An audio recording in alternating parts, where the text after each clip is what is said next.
What's up, gear mortals? It's your dad. Today, I'm gonna show you how to make your guitar solos stick out in the mix using EQ. And while I've got you here, please drop us a like, comment, and subscribe. And I need you to also hit that notification bell so that you can join the notification squad! Because we're gonna be giving away this very pedal. All you have to do is comment first on the next video that we put out. And if you're the first person to comment first, I'm gonna ship you this pedal, no matter where you live on planet Earth, at great expense to myself, because I love my gear mortals so very much. All right, let's get to it. There are a ton of different ways that you can change up your guitar sound to make your solo jump out. The number one, simplest, and most obvious way, of course, is to just make it louder. But the problem with that is that it takes your entire guitar tone, the whole frequency spectrum, and just makes it louder. And that's cool, that works for sure.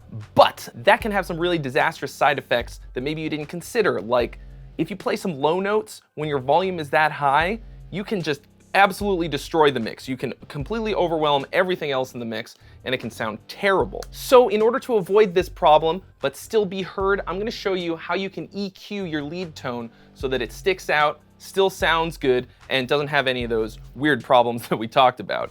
So today we're gonna be using the Boss EQ 200. It is a graphic equalizer. It's digital, which is cool because then you can have different EQs set up in memory banks to have different kinds of sounds. It's also got these TRS mini switches so that you can integrate them with anything MIDI really, but also the other Boss 200 series pedals, like this OD 200 that we've got here. This is gonna be our primary drive tone for this video. We're going into today the Rev D20, but it's basically clean right now. It's got like a bit of gain up front, but it's still pretty clean, as you'll see in a minute here. And this is like a pedal platform amp, so most of the sound is gonna be coming from the pedal. I'm kind of thinking of this more in the context of a live show, but obviously I don't have a concert venue and a band ready to go for this video. So I'm gonna demonstrate this in a recorded mix context. The advice that I'm gonna give you today is stuff that can be applied to either a live or recording situation. These are just basic principles that you can put into action anywhere a guitar solo needs to be heard. I kind of feel like for me, this is more important in a live situation because in a recording, you can do all kinds of crazy stuff to make your solo stick out. But today what we've got is Pro Tools and a song. So I'm gonna show you how this works with the In Virtue song Purgatory, where I have a solo. It's nice and short. So I'm gonna play the solo twice. I'm gonna play it without EQ so that you can hear what it sounds like, just raw. And then I'm gonna play it with the EQ at about the same volume level so that you can hear how much more it sticks out. To demonstrate that, I'm using my Kiesel LPM. This is the slightly older Lee McKinney model. The amp by itself sounds like this. Very clean, but with the OD 200, this is what it sounds like.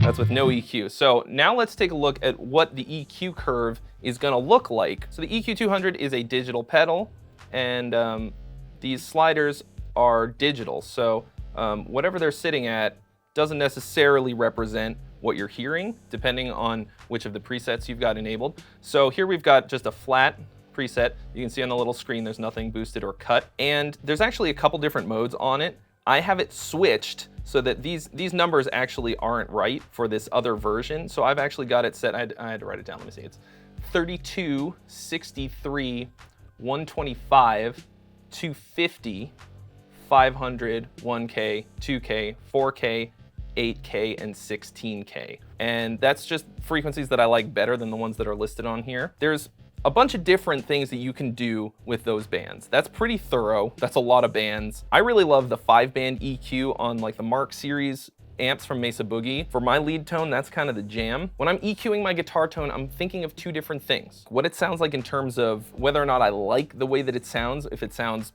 nice or harsh or something like that, and then where it's gonna sit in the mix and how the EQ boosts and cuts are helping it to sit further down in the mix or cut through. So the primary ones that I like to use for just the feel and the sound are the 2K, which in this case looks like 1.6, but it's actually the 2K. I like to give it a little juice on that one, and the 1K a tiny bit, and then this 500 also. So that takes us from this. You can see right now the pedal is off, so not bad, too. It kind of just like warms up the tone, which I kind of hate that, but it gives us that kind of nice mid-rangey, kind of woofy sort of thing, because we're about to make it a little bit more harsh, and in order to make it not sound painful, I think it needs a little bit of that. So this 16K, the highest slider, is gonna do essentially absolutely nothing because it's so far above where the guitar sits at all that it's almost comically useless.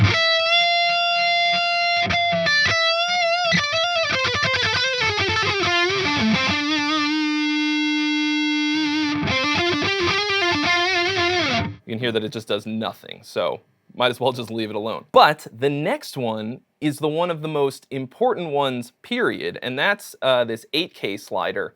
So basically anywhere between like 4 and 8K, you're gonna get what Dimebag called the sizzle. I feel like you can really blow it in this range because the sizzle can be awful. It can sound just awful. But if you use just enough of it, it will separate you out from the rhythm guitars and the rest of the band enough that you can really cut through. So I'm gonna crank that a pretty good bit. See what that sounds like.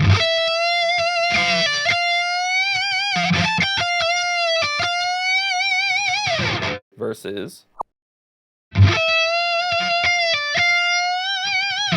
Or if we even pull it down. Hear how that's like a blanket? Now, if you turn it up too much, we start to get a sort of a painful Dimebag-esque sizzle. Maybe you love it, in which case crank it up. The point is that's where the sizzle lives, and you can use it judiciously to taste, but it's really gonna help you stick out in the mix. So then the other thing is the low end, what you're gonna do with the low end. It's really easy to make your guitar sound really thin really quickly if you take away the low end, if you take away too much of it. But at the same time, if you're trying to boost up your guitar sound to have it cut through and you still want to play low notes of any kind, you're gonna have to take it down at least a good bit. So if we take, like the 32, there's nothing down there on the guitar, so you might as well take it out. Anything below 100 basically doesn't need to exist in your guitar tone almost at all, really. So we're gonna take those way down, and then this is 125. I'm gonna pull that down a bit, and then this 250 also a little bit. So that gives us this.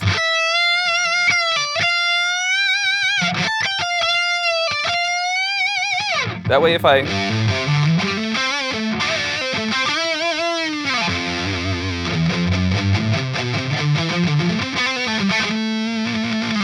we can still get low notes, but without a ton of woofy low end that nobody likes. As far as I'm concerned, this kind of a sound, this kind of a basic EQ setup is gonna give your guitar the best chance at cutting through the mix that it's ever gonna get. And now I wanna demonstrate to you how that works and what it actually sounds like in a mix. So now I'm gonna play the solos, check it out. So here it is with no EQ. You can see on the pedal that we've got a flat EQ setting. One really cool feature of these 200 series pedals is that you can link them up using the MIDI, and then as you cycle through them, the little memory banks will change together. Here's the solo with no EQ.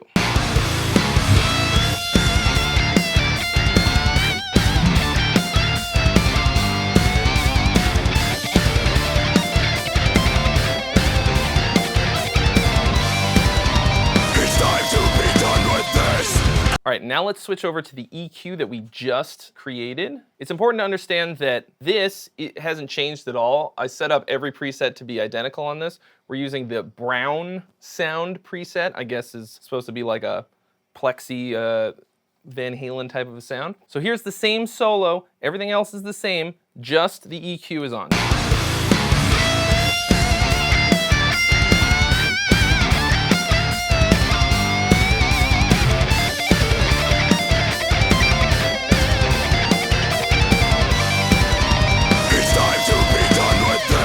Pretty crazy, right? All we did was change the EQ spectrum of the tone, and all of a sudden we can hear the guitar way better. You can especially hear it on the faster parts. That's where I always lose the tone when you're watching somebody play live.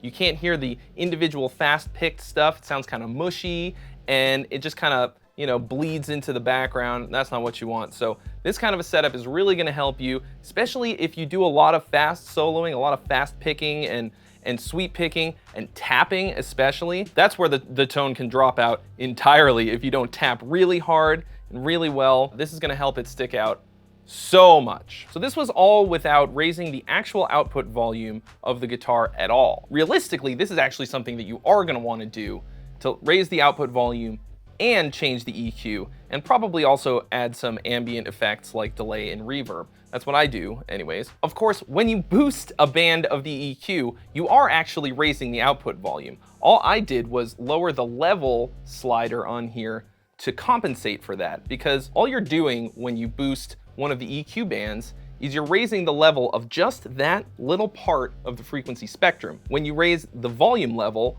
what you're doing is you're raising all of them the same amount at once.